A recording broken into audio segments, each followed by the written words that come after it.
हमारे पास यहाँ पे 45 है और यहाँ पे 76 है, टोटल मिला के हो जाते हैं हमारे 121। जैसे कि देखिए माउस हमारे पास सबसे ज़्यादा कितना है, तो माउस हमारे पास सबसे ज़्यादा कितना है, 56 है। वेलकम है आप सभी लोगों का हमारे इस कंप्यूटर चैनल पे। तो आज की इस वीडियो में जानेंगे एक्सेल के कुछ फॉर्मूला के बारे में जो आपको टाइम को सेव करने वाले हैं। बहुत ही अमेजिंग फॉर्मूला आप लोग के लिए लाया हूं। तो चलिए वीडियो को शुरू करते हैं। लास्ट में आप लोग को एक मैं टिप्स भी शेयर करूँगा MS एक्सेल का। तो चलिए वीडियो को शुरू कर लेते हैं। सबसे पहले फॉर्मूला मैं बताऊँगा डी गेट फॉर्मूला क्या होता है। देखिए यहाँ पे डी गेट फॉर्मूला यहाँ पे दिया गया है। डी गेट फॉर्मूला से आप लोग क्या कर सकते हैं, जैसे आप लोग वी लुकअप फंक्शन यूज करते होंगे, तो आप लोग क्या करते हैं, किसी एक टेबल के एक कॉलम के हेल्प से आप लोग अदर कॉलम का डाटा पता कर सकते थे। जैसे कि एम्प्लॉय आईडी हमने यहाँ पे दिया था, तो देखिए यहाँ पे सैलरी दिखा रहा है। तो इस तरह से अगर आप लोग को करना है तो वी लुकअप के जगह पे आप लोग डी गेट एक फंक्शन है उसका यूज कर सकते हैं। ये डी गेट फंक्शन काम कैसे करता है, देखिए आपके पास क्या करना होगा, पहले सबसे पहले आपके पास इस तरह का टेबल होना चाहिए। उसके बाद आप लोग डी गेट फंक्शन इस तरह से लिख देना, आपको डी गेट यहाँ पे आ जाएगा। डेटाबेस पूछा जाएगा, यानी कि पूरा का पूरा जो भी आपका डेटा है उसे सेलेक्ट कर लेना है, कोमा लगा देना है।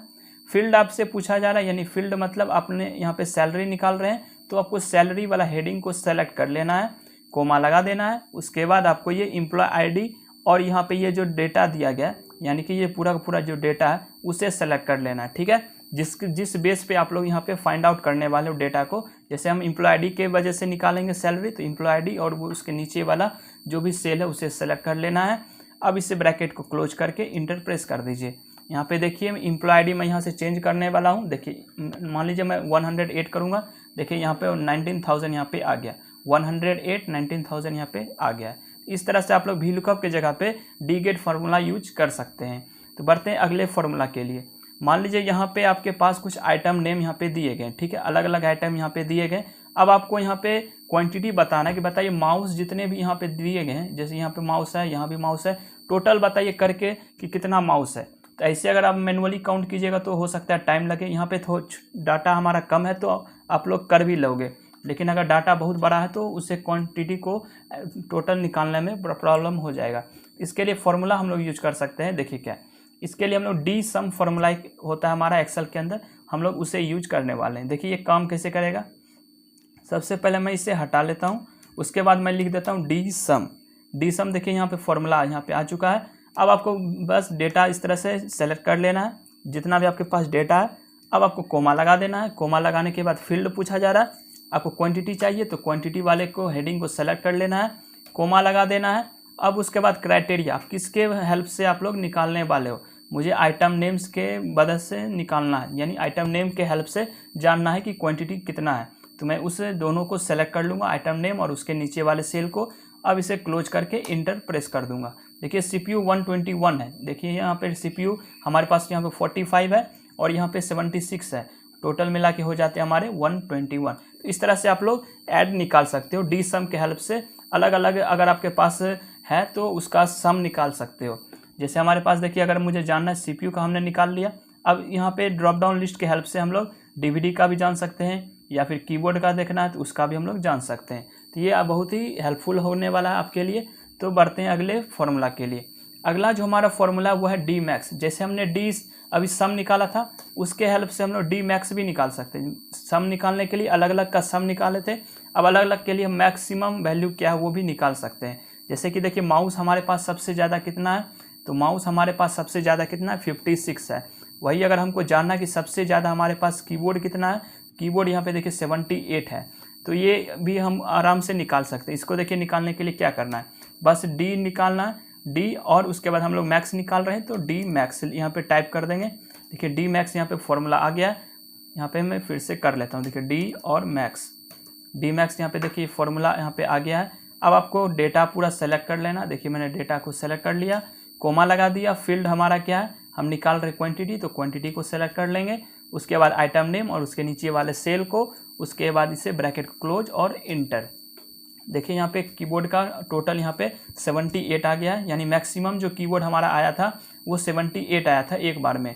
माउस जो आया था एक बार में सबसे मैक्सिमम कितना आया था, 56 आया था। तो आराम से आप लोग ये मैक्सिमम के लिए निकाल सकते हो।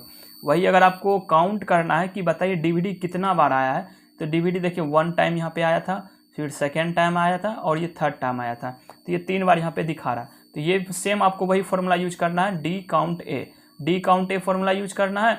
उसके बाद सेल आपको ये पूरा का पूरा डेटा सेलेक्ट कर लेना है। उसके बाद क्वांटिटी चाहिए तो क्वांटिटी वाले सेल को सेलेक्ट कर लेना है। उसके बाद आइटम नेम, उसके नीचे वाले सेल को सेलेक्ट करके और इंटर बटन प्रेस कर दीजिए। बस आपका निकल जाएगा कि काउंट कितना हो रहा है। जैसे डीवीडी 3 टाइम आया था मैक्सिमम, वही जाना। माउस कितनी बार आया था, माउस देखिए 2 बार आया था, 1 और ये रहा माउस 2। माउस हम लोग देख सकते हैं 2 बार यहाँ पे आया था। इस तरह से आप लोग किसी भी आइटम का देख सकते हैं कि वो आइटम कितनी बार रिपीट हुआ है। तो यहाँ पे देख सकते हैं डीवीडी 3 बार आया था, डीवीडी 1, डीवीडी 2 और डीवीडी 3। तो बढ़ते हैं अगले फॉर्मूला के लिए। देखिए हमारे पास अभी तक ने देख लिया था कितना फॉर्मूला, तो डी सम देख लिया हमने, डी मैक्स देख लिया, डी काउंट ए भी देख लिया और डी गेट फार्मूला भी हम लोग यहाँ पे देख लिया फार्मूला। ये हमारे सभी फार्मूला आप लोग को हेल्पफुल लगे होंगे। तो बढ़ते हैं लास्ट हमारे फार्मूला के लिए। हमारा जो लास्ट फार्मूला है वो है कॉन्क्रीट फार्मूला। कॉन्क्रीट देखिए करता क्या है, जैसे देखिए अलग अलग सेल में नाम लिखा हुआ था, नंबर लिखे हुए थे, @gmail.com लिखे हुए थे और यहाँ पे देखिए एक ही बार में आ गए हैं, यानी कि अलग अलग सेल का डाटा हमने एक सेल में कंबाइन कर दिया। ये किस फार्मूला से किया था, हमने कॉन्क्रीट फार्मूला से किया था। देखिए इक्वल टू लगाना है, कॉन्क्रीट आपको टाइप कर देना है। तो देखिए यहाँ पे कॉन्क्रीट यहाँ पे आ जाएगा। अब आपको एक एक करके सबको सेलेक्ट करके कोमा लगा दीजिए। मैंने एक को सेलेक्ट किया, फिर कोमा, फिर सेलेक्ट, फिर कोमा, इस तरह से आपको कर लेना है। ठीक है, पूरा सिलेक्शन करने के बाद ब्रैकेट क्लोज और इंटर। देखिए यहाँ पे सभी ज्वाइन होके आ गए। इस तरह से आप लोग इन सभी फार्मूला का यूज कर सकते हैं। देखिए मैंने लास्ट में बताया था आपको एक टिप्स बताऊंगा। देखिए टिप्स हमारा क्या है, जैसे कि आपको यहाँ पे कोई चेक बॉक्स लाना है तो आप लोग कैसे लाओगे। देखिए यहाँ पे डेवलपर टैब में मैं जाऊँगा, इंसर्ट में चला जाऊँगा और यहाँ से देखिए चेक बॉक्स यहाँ पे आ रहा है। अब इसमें चेक बॉक्स को यहाँ से थोड़ा मैं ड्रॉ कर लेता हूँ। ठीक है, देखिए मैंने ड्रॉ कर लिया है और ये चेक बॉक्स यहाँ पे आ गया। अब इसे मैं क्या करूँगा, इसे नीचे तक खींच लूँगा। अब यहाँ पे देखिए चेक बॉक्स का आप लोग कोई भी नाम भी दे सकते हैं। जैसे आपको कोई भी चेक बॉक्स का नाम देना है तो मैं यहाँ पे सेलेक्ट कर लूँगा। ठीक है, इस पर राइट क्लिक करूँगा, एडिट टेक्स्ट कर दूँगा और यहाँ पे लिख देता हूँ वर्क, यानी कि वर्क कंप्लीट है या नहीं है। जैसे अगर कंप्लीट होगा तो हम लोग यहाँ पे चेक कर देंगे, अगर कंप्लीट नहीं है तो चेक नहीं करेंगे। तो इस तरह से आप लोग चेक बॉक्स क्रिएट कर सकते हो MS एक्सेल के अंदर। तो उम्मीद करूँगा आप लोगों को ये सभी फार्मूला यूजफुल लगे होंगे, आप लोग को अच्छे से समझ में आए होंगे।